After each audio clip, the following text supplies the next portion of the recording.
It was a pandemic of influenza that struck in the early months of 1918. We generally say it struck in 3 waves.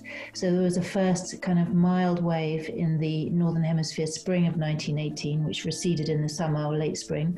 Kind of all the dates depend on where you were in the world.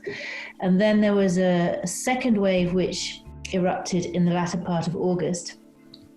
And receded towards the end of that year. And then there was a third wave, which was sort of intermediate in severity between the other 2, which emerged in the early months of 1919.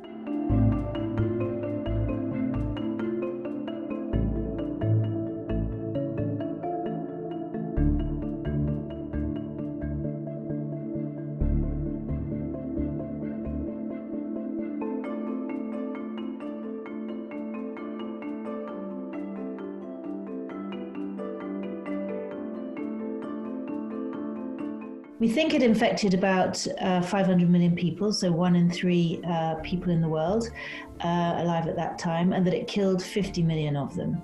Those are the current estimates we work with, and the death toll could have been even higher because there was a big problem with underreporting at the time. They didn't have a reliable diagnostic test.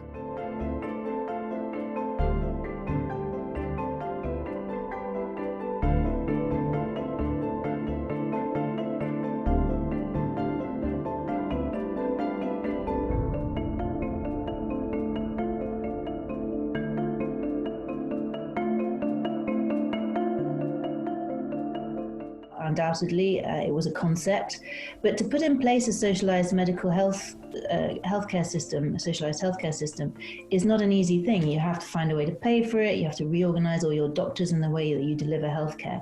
And so no country had really got around to it yet. And I think that the pandemic is what gave the stimulus to do that, because there was a realization that a pandemic was a global health crisis that you had to treat at the population level. You couldn't treat individuals, and you couldn't blame. There was no point in blaming individuals for catching an illness or treating them in isolation. So that was the stimulus. And you see from the 1920s countries, Russia was the first, but then followed by Western European nations, putting in place these socialized healthcare systems. And along with that comes epidemiology, the search for causes and patterns and causes and effects and patterns in healthcare and in illness that is the kind of cornerstone of public health. If you can't see what's going on in a population in terms of health and ill health, then you don't know what measures to put in place. So the 2 go together. And so as a result of that, what happens is that the baseline health of populations starts to become much more transparent, much more visible.